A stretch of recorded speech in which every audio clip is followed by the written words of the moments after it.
El aire en el Ártico no suena igual cuando estás a punto de presenciar una caza de ballena. No hay viento que aúlle, no hay hielo que cruje. Hay algo más inquietante: el absoluto silencio. Un silencio que no es vacío, sino tenso, como si el mar congelado contuviera la respiración. Me encontraba a bordo de un pequeño trineo de madera, apenas sostenido por sogas de piel de foca, tirado por 6 perros que parecían más conscientes que yo de lo que venía. Frente a nosotros, Kovic, el líder inuit de la expedición, mantenía la mirada fija en el horizonte. Su lanza descansaba cruzada sobre las piernas, con la punta apenas asomando más allá del borde del trineo. No hablaba, no parpadeaba, no temblaba, solo esperaba. A nuestro lado, otros 3 trineos, cada uno con un cazador, formaban un semicírculo imperfecto sobre el hielo agrietado que nos separaba del mar abierto. Pero no eran grietas nuevas, eran viejas cicatrices del Ártico, marcas de que las ballenas, tarde o temprano, aparecerían por ahí. Me habían advertido de antemano. En una cacería de ballenas tradicional no hay motores, no hay disparos, no hay drones. Hay paciencia, hay señales sutiles y, sobre todo, hay silencio. Porque un sonido equivocado, incluso un suspiro fuera de lugar, puede hacer que una criatura de 50 toneladas desaparezca bajo el agua sin dejar rastro durante días. «No hables», murmuró Kovic sin girarse, «ni para preguntar». Y no lo hice. Lo que no sabía era que lo que estaba a punto de presenciar y grabar con mis propios ojos no solo cambiaría mi manera de ver la caza, sino también lo que creía saber sobre el respeto, la estrategia y la supervivencia en el Ártico. Porque lo que estos hombres hacen con solo una lanza, hielo y silencio absoluto es algo que no verás en ningún documental común. El sonido llegó como un susurro bajo nuestros pies, pero nadie se movió. Fue una vibración suave, como un tambor muy lejano, resonando desde las profundidades del hielo. No era un crujido peligroso ni una señal de que la plataforma fuera a partirse. Era otra cosa, un eco ancestral que solo quienes han vivido siglos sobre estas aguas saben reconocer. Aput, el más joven del grupo, apenas levantó una ceja y luego desvió los ojos hacia Kovic. No necesitaban hablar. Ellos sabían lo que eso significaba. Una ballena se aproximaba. Yo apenas podía contener el impulso de ajustar mi cámara. Tenía guantes gruesos, pero sentía cada latido en los dedos. Cada parte de mi cuerpo me pedía moverme, hacer algo, reaccionar. Pero nadie hacía nada. Nadie ni siquiera respiraba con fuerza. Era como si todos hubieran desaparecido en una especie de trance silencioso. Solo el hielo, los perros agazapados con la vista fija en un punto invisible, y ese murmullo grave que venía desde abajo. Una vibración que te subía por los huesos. Kovic se agachó sin una palabra. Con movimientos lentos, ceremoniales, sacó una cuerda trenzada de tendones y la ató alrededor de la base de la lanza. La lanza de hueso y metal no parecía nada fuera de lo común, pero cada parte de ella estaba calculada. El equilibrio, el grosor, la forma de la punta. Era una herramienta tan antigua como el hielo mismo. Y sin embargo, todavía hoy seguía siendo eficaz. A metros de nosotros, otro cazador comenzó a hacer lo mismo. La coordinación era total. Nadie había dado una orden. Solo lo sabían, lo sentían. La ballena estaba cerca. «Si viene a respirar», susurró Aput sin mirarme, «solo tenemos una oportunidad». Imaginé el tamaño de ese animal. Un cuerpo tan grande como un autobús escolar moviéndose en un mar helado, abriendo una grieta solo lo justo para sacar su espiráculo, exhalar con fuerza y volver a desaparecer. Y nosotros, 5 hombres con lanzas esperando. Me parecía una locura, me parecía imposible. Pero lo que no sabía era que el hielo no necesita lógica, solo atención. De repente, uno de los perros se tensó. Su hocico se alzó al aire. Nada de ladridos, solo una mirada fija hacia el borde del hielo, donde el agua comenzaba a oscurecerse. Todos los ojos fueron allí. Y entonces lo escuchamos. Un soplido brutal, poderoso, húmedo. Una columna de vapor y agua salió disparada en línea recta hacia el cielo helado. La ballena había salido a respirar y la caza acababa de comenzar. El soplido de la ballena quedó suspendido en el aire, como si incluso el viento hubiera olvidado cómo moverse. Fue un estallido húmedo, seco y violento que rompió el silencio absoluto, como si el mar mismo respirara por primera vez en años. Y justo cuando el vapor aún flotaba a contraluz, la figura se reveló, oscura, monumental, redonda como una montaña viviente. Emergió solo lo justo para mostrar su lomo, que se arqueaba lentamente a través de la superficie como si el océano se curvara. Luego vino la aleta. Luego, nada. Nadie gritó, nadie señaló, no hubo prisa. Kovic simplemente dio 2 pasos al frente y alzó la lanza con ambas manos. Todo su cuerpo se volvió una línea tensa, como si el frío no existiera, como si sus músculos fueran parte del hielo mismo. A mi lado, Aput extendió el brazo para impedirme moverme. Ni un centímetro, ni una inhalación profunda. La calma era total. Era un momento tallado en siglos de tradición. Hombres esperando a que la naturaleza exhale y se exponga por un segundo. Y ese segundo fue ahora. Kovic lanzó la lanza. El arco fue perfecto, curvado por la práctica, por la experiencia, por la fuerza justa. La lanza cruzó el aire sin sonido, sin que el viento la empujara ni la desviara. Golpeó justo cuando la ballena terminaba de girar para sumergirse, y el impacto se sintió en el hielo bajo nuestros pies.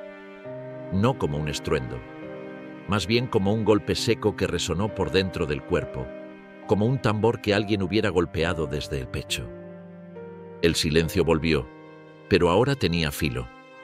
Era un silencio expectante, uno que contenía fuerza, furia y respeto a la vez, porque nadie celebró, nadie bajó la guardia. Lo que viene después del primer impacto no es victoria, es la parte más peligrosa. Es cuando el animal, herido, asustado y furioso, puede desaparecer bajo el hielo o cargar con una violencia que no se puede detener. Aput murmuró entre dientes algo que no entendí. Luego, uno de los cazadores comenzó a recoger la cuerda, lentamente, sintiendo cada tirón, cada resistencia, cada metro. El lazo que unía al hombre con la bestia ahora era real. No era simbólico, era físico. Cada nudo de esa cuerda podía significar una fractura en el hielo o en una pierna.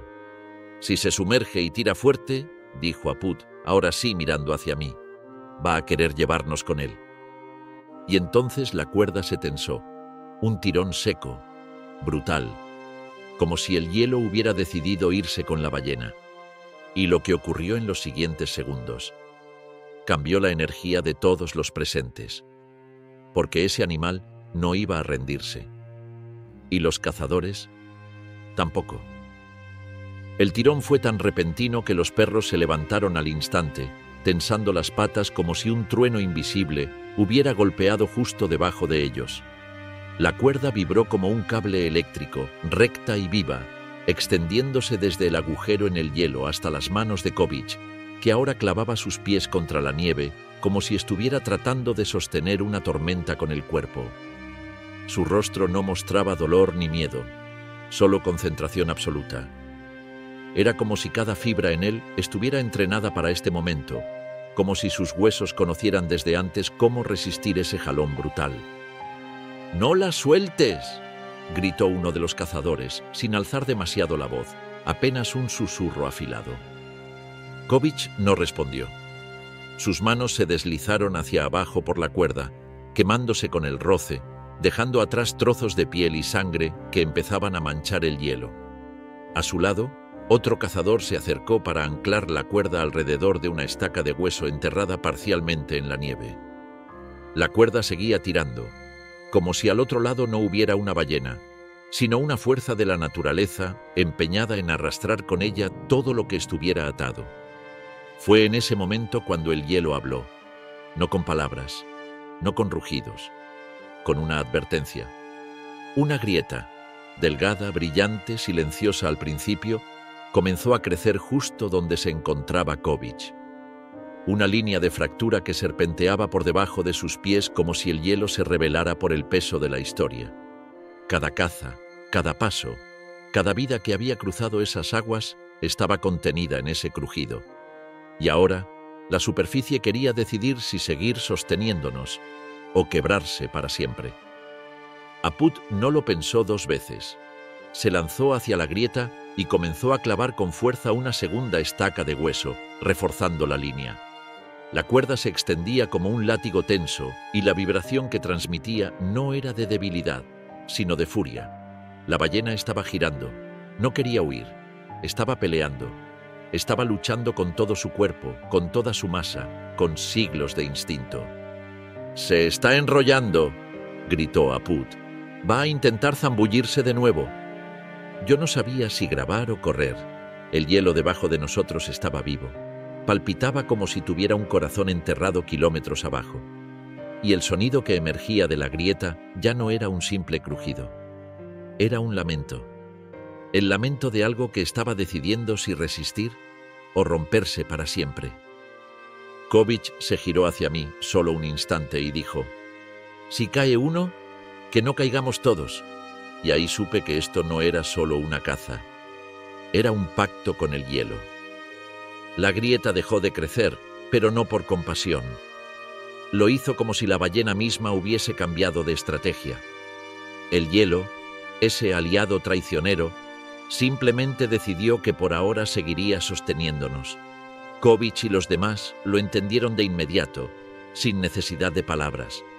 El tirón en la cuerda no desapareció, al contrario, se volvió más rítmico, más medido.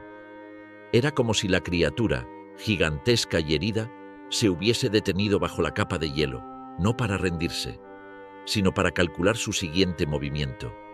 Yo lo sentía, lo juro, como si su enorme cuerpo estuviera nadando en círculos justo debajo de mis pies, como una sombra oscura que se negaba a morir. El hielo transmitía sus giros, sus coletazos, sus cambios de dirección. Era imposible ver, pero cada paso que dábamos lo sentíamos resonar por debajo de las botas, y lo más perturbador era que lo hacía en completo silencio. «Está leyendo la tensión de la cuerda», susurró Kovic mientras envolvía la soga alrededor de su antebrazo, endureciendo los dedos manchados de sangre. «Nos estudia». La ballena, una criatura de 50 toneladas, herida, sola bajo el mar helado, estudiándonos, como si supiera que solo debía esperar nuestro error para desaparecer otra vez bajo el agua, dejando atrás un rastro de fracaso y silencio. Apud se arrodilló en la nieve y comenzó a desenrollar otra cuerda, más delgada, pero con múltiples nudos a lo largo. La llamó la cuerda muda. Era una línea guía, sin peso ni fuerza, que se dejaba flotar sobre el agujero para interpretar las corrientes. Si la cuerda giraba, la ballena estaba dando vueltas. Si se arrastraba, se alejaba. Si se hundía, estaba descendiendo para embestir. Y entonces lo vimos. La cuerda cayó de golpe. «¡Va a subir!», exclamó Apud con un tono apenas más alto que un susurro. Kovic asintió sin dudarlo y levantó una segunda lanza. Esta tenía un arpón más largo, diseñado para clavarse en profundidad y quedarse atrapado. No era una lanza de matar, era una de detener. Porque cuando la ballena emerge para atacar, no lo hace con elegancia. Lo hace con la violencia de un barco hundiéndose al revés. Yo miraba ese agujero en el hielo como si fuera una boca oscura y viva. El vapor ya no subía. El mar estaba en calma. El sol seguía abajo, proyectando una luz azul que no daba calor. Y entonces, la superficie explotó.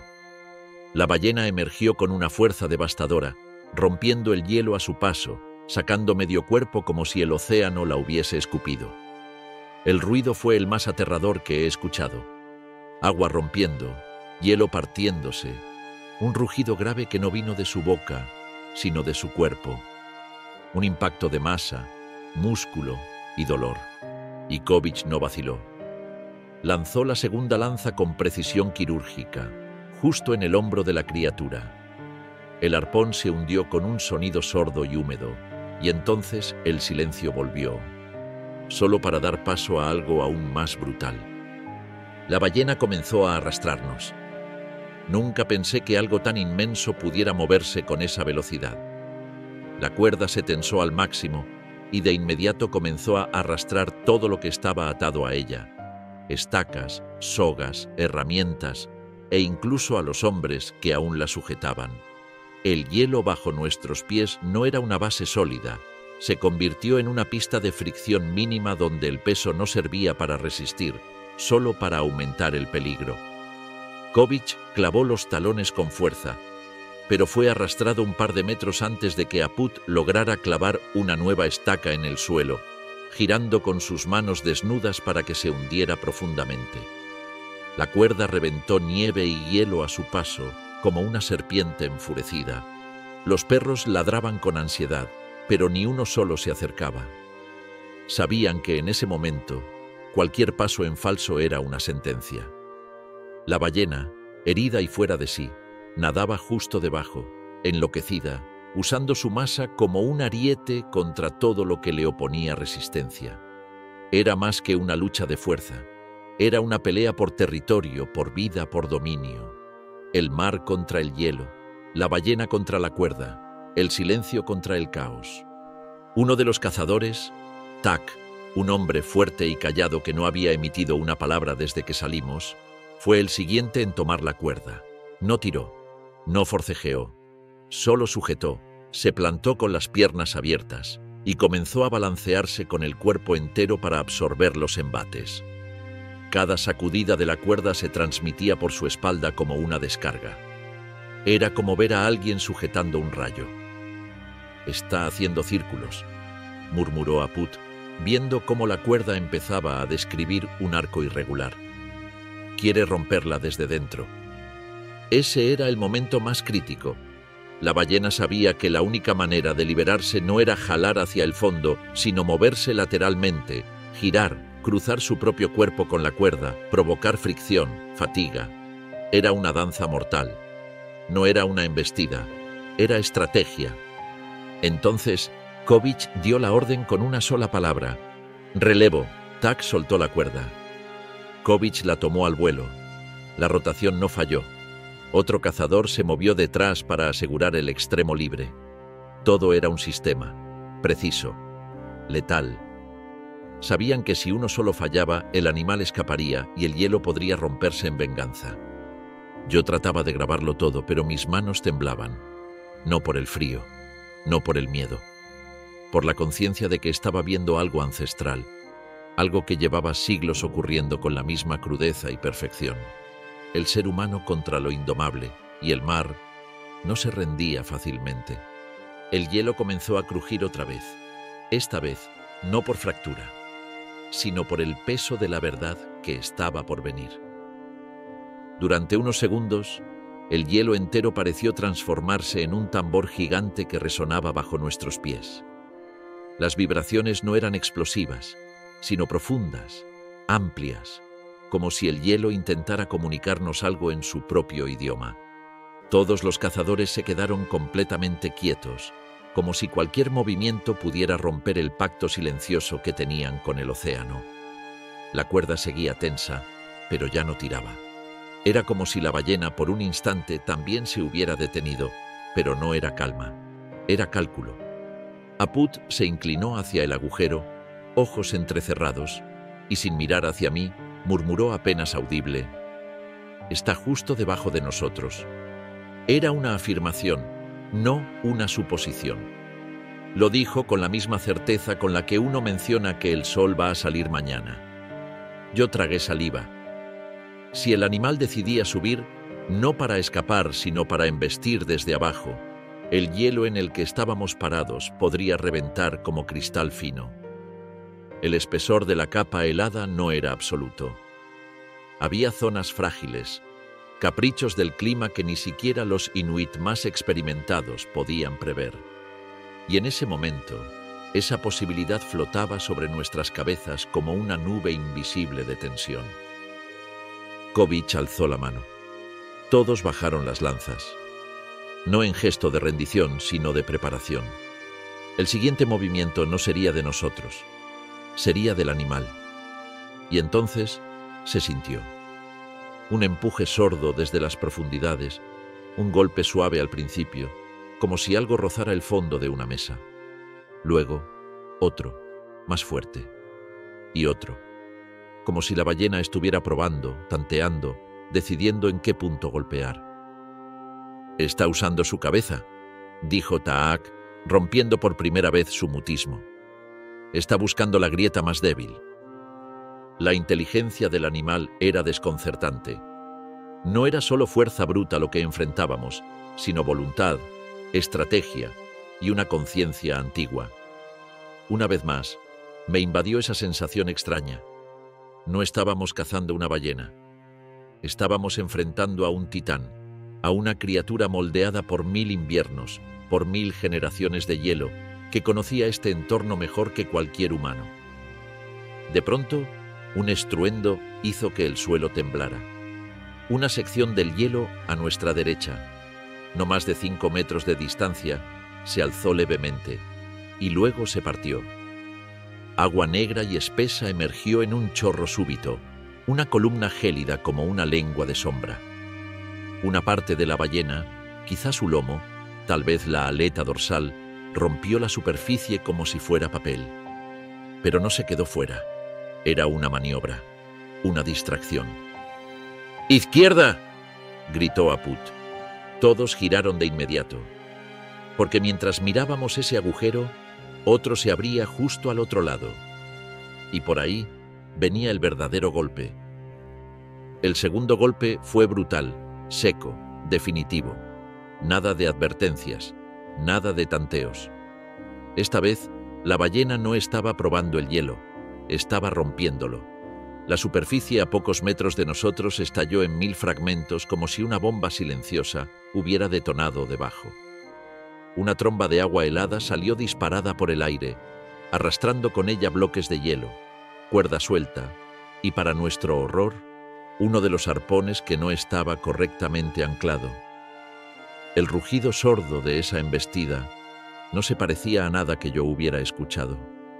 No era el estruendo de una tormenta. Era el cuerpo mismo del océano empujando contra el mundo sólido, como si la ballena hubiera decidido que esa caza había terminado, a su manera. Taak, que había estado justo en la línea de ese impacto, fue lanzado hacia atrás por el remezón, cayendo pesadamente sobre la nieve compacta. No gritó, pero su brazo quedó doblado en un ángulo nada natural. Aún así, trató de incorporarse. El dolor lo cruzaba por el rostro como una sombra, pero no estaba dispuesto a quedarse en el suelo mientras el animal aún luchaba. Kovic, sin dudar, se deslizó hacia él y le arrebató la cuerda que había soltado. Luego giró sobre su eje y la envolvió alrededor de su torso como un cinturón improvisado de guerra. Cada movimiento de Kovic era una lección. No desperdiciaba nada, no dejaba espacio para el pánico. La ballena ahora nadaba en zigzag bajo una placa de hielo que cada vez crujía más fuerte. Su cuerpo era tan inmenso que podíamos seguir sus movimientos por las vibraciones del suelo. Era como si arrastrara una montaña bajo nuestros pies. La criatura no escapaba, no descendía. Se movía con rabia, con dirección. Cada arponazo que había recibido, cada centímetro de cuerda que la sujetaba, la impulsaba a seguir peleando, no a rendirse. El mar no estaba dispuesto a entregar su secreto tan fácilmente. «Está buscando abrir la grieta», gritó Aput con una mezcla de respeto y alarma. «Va a intentar separarnos». Y eso fue lo más aterrador, porque justo entonces una nueva fractura comenzó a dibujarse en el hielo. Esta no era superficial, era profunda, oscura, con bordes irregulares. No era solo una grieta, era una ruptura. Partía la plataforma donde estábamos parados en 2 direcciones. Kovic reaccionó de inmediato. Dio la orden que hasta ese momento no habíamos escuchado. Retirada parcial. Eso, en el lenguaje inuit, no significa huir. Significa redistribuir fuerzas. 2 cazadores comenzaron a retroceder arrastrando el extremo de la cuerda, mientras los otros 2 aseguraban las líneas de retención. Era una maniobra peligrosa, compleja, hecha bajo el peso de toneladas de hielo que podían quebrarse en segundos. Yo me había quedado congelado, no por el frío, sino por el miedo, hasta que sentí una mano en mi espalda. «Muévete, ahora», dijo Apud con una firmeza que no admitía réplica. Y fue entonces, justo cuando comencé a retroceder, que ocurrió lo impensable. La ballena no volvió a sumergirse. Por primera vez en toda la cacería, comenzó a subir. El hielo se alzó como una ola congelada y por un momento pareció que toda la superficie iba a partirse en 1000 pedazos. Desde el borde del agujero recién formado, la ballena emergió. No un pedazo, no una exhalación, emergió entera. Su lomo oscuro, húmedo y colosal rompió la superficie como si el mar, por fin, la estuviera devolviendo a la tierra.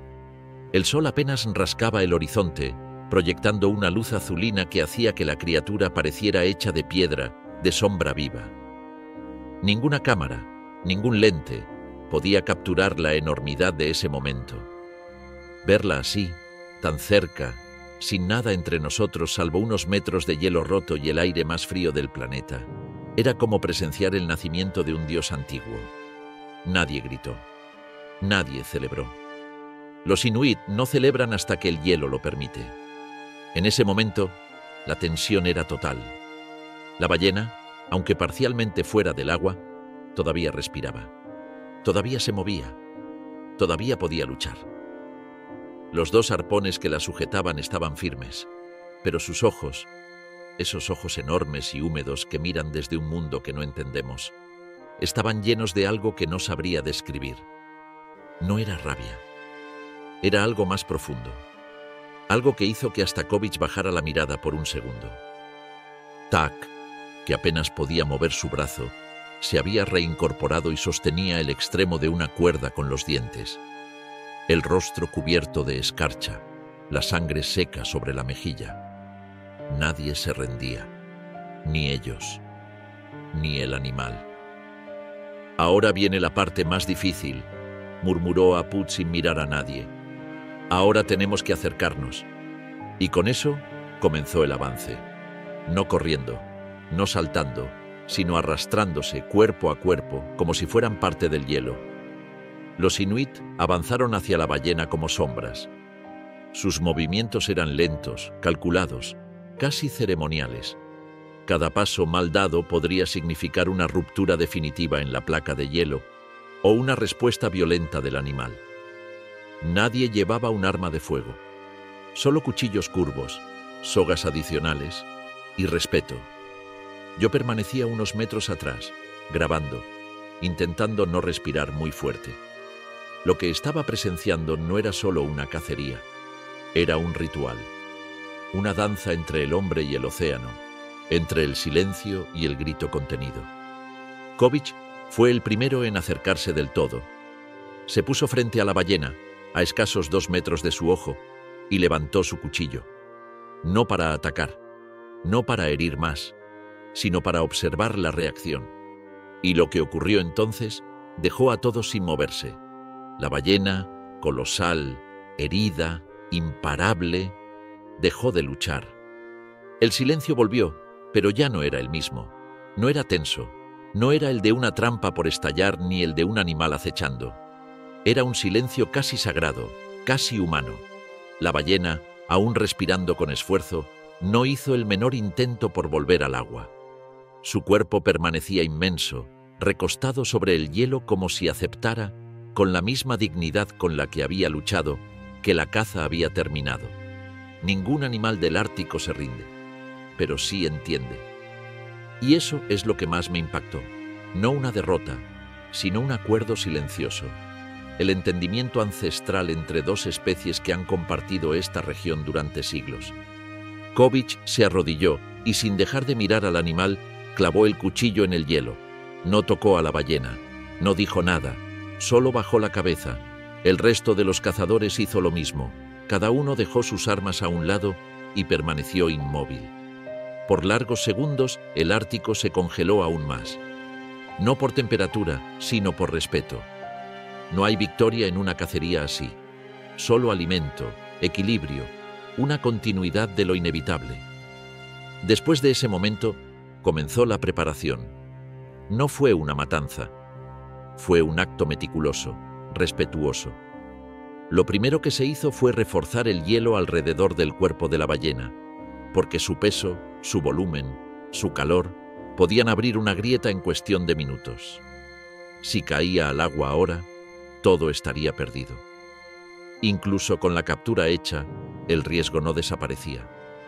Apud y Taak clavaron estacas en círculo alrededor del animal y las aseguraron con cuerdas gruesas como brazos. Cada metro de cuerda estaba probado, trenzado a mano, diseñado para resistir años de uso bajo nieve y hielo. Los inuit no desperdician nada. No existe la idea de parte inútil. Cada sección del animal tiene un destino. La piel para las ropas, el aceite para lámparas, la carne para toda la aldea, los huesos para herramientas, e incluso los tendones se transforman en cordones resistentes. Todo cuenta. Todo vive más allá de la muerte. Yo me encontraba grabando cada movimiento, pero con otra mirada. Ya no buscaba la espectacularidad del momento, ni la sangre, ni la violencia. Ahora comprendía que lo realmente extraordinario era la paciencia, el conocimiento, la relación con ese entorno brutal que nosotros, desde las ciudades, apenas podemos imaginar. Y aún quedaba una parte por resolver, porque lo más difícil no era haber vencido al animal, ni siquiera haber sobrevivido al hielo. Lo más difícil ahora era llevar a la ballena de vuelta a casa, a través de kilómetros de hielo quebradizo, viento afilado y rutas sin margen para errores. Transportar el cuerpo de una ballena a través de kilómetros de hielo no es como mover un animal cazado en tierra. No es solo una cuestión de fuerza, ni siquiera de habilidad. Es una lucha contra el tiempo, contra la temperatura, contra la naturaleza misma, que en el Ártico no espera ni perdona. La ballena pesaba varias toneladas. Aún parcialmente desmontada, su masa era demasiado grande para cualquier trineo común. Por eso los inuit comenzaron a construir, en ese mismo momento, una estructura improvisada. Un trineo reforzado, ensamblado directamente sobre el hielo, con piezas de madera dura y huesos de ballena anteriores. Sí, las ballenas también ayudan a cargar a otras ballenas. Ironías del círculo natural. Kovic lideró la construcción con manos entumecidas, pero precisas. Apud cortaba cuerdas con un cuchillo que parecía parte de su brazo. Taak, con el brazo aún dolorido, dirigía a los perros para comenzar a mover la primera carga, una sección de grasa que debía trasladarse antes de que su peso debilitara el hielo donde se encontraba. Todo estaba medido. Cada movimiento era parte de una coreografía que, si salía mal, podía provocar una tragedia. El hielo podía agrietarse, el viento podía levantarse. El cuerpo, si comenzaba a descongelarse por su propio calor, podía romper su base y hundirse para siempre. Los cazadores no hablaban mucho. Solo se entendían con gestos, con miradas breves, con esas órdenes que no necesitan voz. Yo apenas podía seguirles el ritmo. Mi cámara estaba cubierta de escarcha y mis dedos, aunque protegidos por capas de guantes, comenzaban a perder sensibilidad. Pero no podía detenerme. Había algo épico en lo que estaba viendo, algo que no se trataba de un simple documental. Era supervivencia pura, transmitida de generación en generación, resistiendo al frío, al silencio y al tiempo. Cuando por fin el trineo quedó armado, ataron la ballena con una red trenzada que parecía hecha a mano, pero diseñada con la precisión de una ingeniería olvidada por el resto del mundo. Y entonces vino el momento de la verdad, el primer tirón. Los perros, más de 20, tensaron los músculos al unísono. No hubo ladridos, solo un jadeo seco, bestial, una fuerza conjunta que hizo vibrar la nieve bajo nosotros. El trineo no se movió al principio, parecía una roca enterrada, pero poco a poco, el hielo comenzó a ceder, no en fracturas, sino en flexión. como si el océano reconociera el peso de su propia criatura y le permitiera pasar una vez más por su espalda helada. Pero el viaje sería largo, y en mitad del trayecto algo empezó a cambiar. El viento, que había estado casi ausente durante toda la caza, comenzó a soplar de forma más aguda, más cortante, y el cielo se tornó gris, denso, como si algo se estuviera formando más allá del horizonte. Una tormenta, posiblemente, o algo peor, el humo blanco, esa niebla congelada que puede hacer que pierdas la orientación en cuestión de segundos, incluso si estás a solo metros de tu campamento. Apud lo vio primero. El hielo está cambiando, dijo, señalando las grietas que comenzaban a alargarse como venas. Si no salimos de aquí antes del anochecer, el hielo nos va a tragar. La transformación fue tan rápida que parecía imposible. El cielo, que hasta entonces había sido una sábana limpia de nubes, comenzó a cerrarse como una trampa de hielo. Las sombras no llegaron en forma de oscuridad, sino como un velo espeso, blanco, que se deslizó desde el horizonte con una calma engañosa. El humo blanco, como lo llaman los inuit, no es una tormenta de nieve tradicional. Es peor. Es una niebla congelada que roba la vista, la orientación y, si no tienes cuidado, la vida. Kovic no dijo nada. No tenía que hacerlo. Apenas sintió el cambio de luz, lanzó una señal con la mano. Todos lo entendieron. Había que moverse, no caminar, no avanzar, correr, a su manera, rápido, preciso, sin errores. El trineo con la ballena ya estaba en movimiento, y los perros, ahora jadeando en unísono desesperado, sabían que no era solo una carrera de regreso. Era una huida antes de que el hielo decidiera cerrarse sobre nosotros como una tapa. Los inuit no temen al frío, ni al viento, ni siquiera al mar. Pero le temen a perder el horizonte, porque cuando lo pierdes, no hay arriba ni abajo. Todo es blanco, blanco infinito, blanco que se mete en los huesos, en los ojos, en la mente. El hielo cruje diferente cuando el humo blanco cae. Ya no suena como una advertencia, sino como un susurro lejano, como si algo debajo del hielo se riera mientras decide dónde va a romper. La visibilidad bajó a menos de 3 metros. Donde antes podía ver a Kovic claramente, ahora solo veía su silueta difusa, como un fantasma ártico. El trineo avanzaba a tirones, dejando un rastro de marcas que desaparecían en segundos. Cada paso era un cálculo. ¿Estamos sobre hielo seguro? ¿Estamos volviendo en línea recta o dando vueltas? «No mires atrás», dijo Apud a mi lado con voz grave. «Si miras atrás en humo blanco, pierdes el norte». Y lo entendí. Era más que una metáfora. En esta niebla, la mente se confunde. Puedes empezar a caminar en círculos sin darte cuenta. Tu oído se distorsiona. Tu cuerpo ya no sabe dónde está el viento. Todo se convierte en desorientación. El silencio que habíamos venerado durante la caza ahora se convertía en un enemigo. La cuerda del trineo comenzó a vibrar. No por la ballena, sino porque uno de los anclajes se había soltado. Taak, aún herido, se lanzó al suelo sin pensarlo, se deslizó sobre el hielo y, con la boca apretada por el dolor, volvió a asegurarla. Se quedó ahí, respirando con dificultad, mientras su aliento se congelaba en el aire y su sombra desaparecía por segundos en la niebla. El hielo comenzó a sonar diferente. Ya no eran crujidos secos, era un gemido, como si debajo de nosotros una masa enorme de agua negra comenzara a abrirse en grietas invisibles. Y fue entonces, justo entonces, cuando el viento cambió de dirección. Un cambio mínimo. Pero para Kovic fue suficiente para entender. «Está delante», gritó con una fuerza que rompió la niebla por un segundo.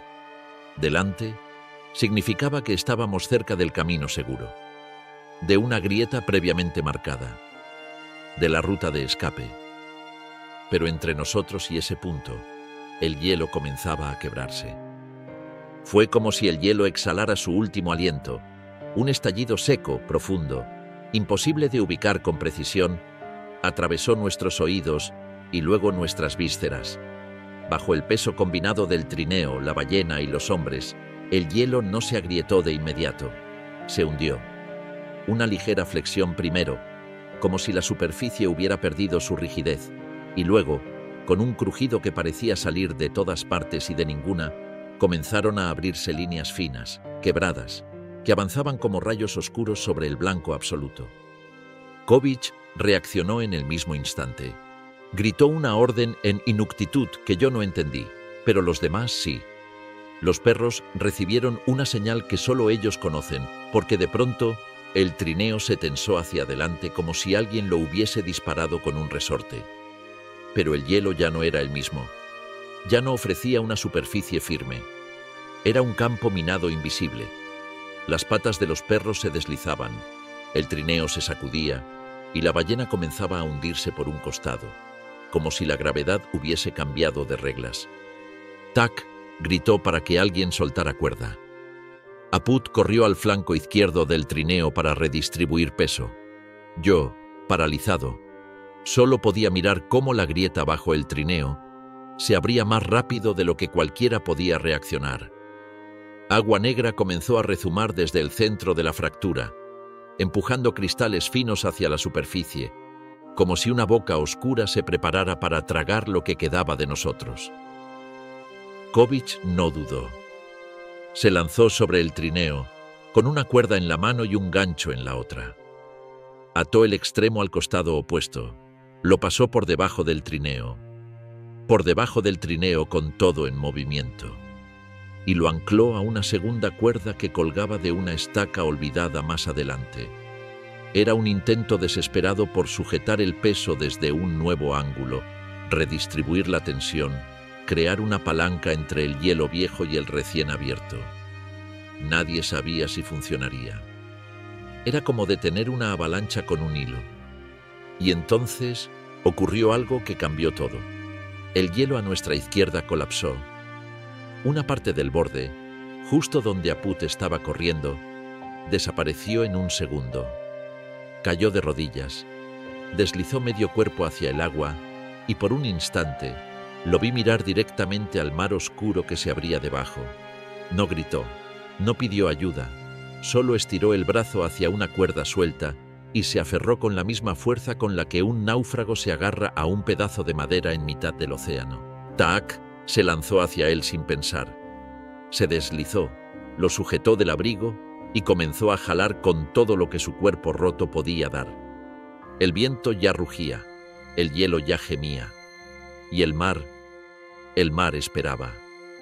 Yo solté mi cámara por primera vez desde que llegamos, no para grabar, para correr, y mientras corría hacia ellos, con la nieve golpeándome en la cara y el hielo resonando bajo mis pies, entendí que ya no estábamos luchando por cazar, ni por grabar, ni por documentar.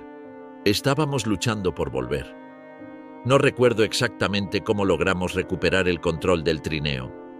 Solo sé que mis manos dolían como si las hubiese metido en fuego y que mis piernas se movían por instinto, no por voluntad. Tak había logrado sacar a Aput del borde antes de que el hielo cediera por completo, y con la cuerda bien asegurada en la estaca que Kovic había fijado milagrosamente, el peso de la ballena volvió a estar distribuido sobre una zona más firme. Los perros, agotados y cubiertos de escarcha, seguían corriendo, más por lealtad que por energía. Ellos también sabían que ya no se trataba de una misión de caza, era una carrera de supervivencia. El humo blanco persistía, pero ahora tenía brechas, zonas donde la luz lograba colarse, como si la tormenta comenzara a perder interés en nosotros. Eso no era buena noticia. El cambio de temperatura significaba que la capa superficial del hielo estaba comenzando a humedecerse, más resbalosa, más peligrosa. Ya no había margen de error. Cada segundo, cada metro debía ser aprovechado. El trineo avanzaba con una rigidez tensa, como si se deslizara por un campo minado que pudiera explotar con el más mínimo error de dirección. Entonces, lo vimos. A través del velo de niebla, primero fue una sombra, luego un contorno, y finalmente una línea de humo que se alzaba desde un punto fijo en el horizonte. No era una señal de alarma. Era humo de hogar, el humo del campamento inuit, de nuestra meta, del lugar donde podríamos soltar la cuerda, respirar, descansar y donde el esfuerzo cobraría sentido. Aput, aún temblando, sonrió con la cara cubierta de escarcha y lágrimas. «Llegamos», murmuró. «La ballena va a llegar». Pero justo entonces, cuando el campamento ya estaba a la vista, ocurrió lo inesperado. Un grupo de figuras corrió hacia nosotros desde el borde del hielo. No eran cazadores, eran mujeres, ancianos y niños. Venían con pieles gruesas, linternas de aceite y herramientas. No porque nos hubiesen visto, sino porque ya nos estaban esperando. La tormenta había comenzado a formarse desde hacía días. Y ellos, en la aldea, sabían que los cazadores estaban fuera. Sabían lo que implicaba. Sabían que cada hora contaba. Y habían salido a nuestro encuentro. No para recibirnos con vítores, sino para ayudarnos. Para asegurarse de que la ballena, ese premio, ese regalo, ese símbolo, no se perdiera a solo unos pasos de casa. Una de las ancianas, pequeña, arrugada por 1000 inviernos, se acercó al trineo sin miedo. Apoyó su mano sobre la piel del animal y murmuró algo en voz baja. Luego, sin decir más, comenzó a cortar las cuerdas para redistribuir el peso y facilitar el último empuje. Kovic, agotado pero erguido, asintió. No hubo discursos, no hubo abrazos, solo una mirada entre ellos, y el empuje final comenzó. Lo que ocurrió en los últimos metros de hielo es difícil de explicar si no lo viste. No parecía real. Más de 20 personas, muchas de ellas mayores, algunas tan jóvenes que apenas podían sujetar una cuerda, se alinearon alrededor del trineo. Sus rostros eran casi idénticos en expresión, cansancio, determinación y algo más profundo que no entendí del todo hasta que lo viví. No era solo una ballena lo que estaban trayendo a casa. Era una temporada, era comida, era historia, era legado. En ese silencio roto solo por el crujido de las cuerdas y el jadeo de los perros, entendí algo esencial. El Ártico no perdona al egoísta. Aquí se sobrevive en grupo o no se sobrevive. A cada paso que daban, la ballena parecía pesar menos. No porque realmente lo hiciera, sino porque la voluntad de toda la aldea la estaba empujando. Ya no era una caza de hombres, era una celebración de comunidad. El humo de los hogares, que salía ahora con más fuerza, era como una señal de bienvenida. Aput caminaba al lado del trineo, con el brazo vendado y los ojos vidriosos. Taak, tambaleante, pero firme, sujetaba el extremo de la cuerda como si aún estuviera solo en el hielo. Kovic no decía nada. Solo caminaba delante del trineo, marcando el paso, como lo había hecho durante toda la expedición. Como si su cuerpo supiera antes que todos lo que tenía que hacer. Cuando por fin cruzamos el último umbral de hielo sólido y el trineo tocó suelo seguro, no hubo gritos, no hubo aplausos, solo una pausa. Un segundo donde todos se detuvieron, bajaron los hombros y exhalaron juntos como si hubieran contenido la respiración durante días. Una niña pequeña se acercó a la ballena, tocó su piel áspera, húmeda aún, y miró a su madre. ¿Ella nos dará de comer todo el invierno?, preguntó. Su madre asintió sin hablar, porque no hacía falta. Kovic entonces se giró hacia mí, por primera vez en horas, y con voz seca dijo: «Ahora puedes grabar», y encendí la cámara. Lo que siguió fue aún más impresionante, el proceso comunitario de repartir, conservar, honrar cada parte de la ballena. Nada se desperdició. Cada trozo tenía un destino. No había jerarquías, no había primero ni último. Solo orden, respeto y agradecimiento. Incluso se realizó una pequeña ceremonia, una especie de canto bajo, casi un murmullo, como una conversación con el animal, como una disculpa por haber tenido que quitarle la vida. Y fue en ese momento, bajo el cielo azul que al fin se despejaba, que entendí todo lo que significaba esta caza. No era una historia de hombres enfrentando a un monstruo marino. No era una hazaña para YouTube, era una tradición milenaria, viva, que sigue latiendo en cada cuerda tensada, en cada lanza tallada, en cada silencio respetado. Así que si has llegado hasta aquí, comenta "respeto eterno" y dime, ¿te atreverías a vivir un día como cazador inuit en el Ártico? Dale like si esto te ha dejado sin palabras y suscríbete, porque lo que viví después de esta caza fue aún más salvaje. Y esa será otra historia. Gracias por seguir hasta el final de esta historia. Para mantener el canal creciendo y que podamos seguir documentando estas expediciones únicas con los inuit, de verdad, desde dentro, sin filtros, necesito que comentes aquí abajo qué otra tradición, técnica o historia de supervivencia del Ártico te gustaría ver en el próximo episodio. ¿Quieres que salgamos en plena noche polar? ¿Que aprendamos a hacer fuego sin herramientas modernas? ¿O que acompañemos a los inuit en una migración completa? Tus ideas pueden formar parte del próximo guión. Dale like si esta historia te estremeció como a mí, suscríbete si quieres más contenido real de supervivencia extrema y activa la campanita, porque el próximo episodio va a poner a prueba todo lo que crees saber sobre el frío, el miedo y el coraje humano. Nos vemos en el siguiente capítulo. Y recuerda, en el Ártico el silencio también habla.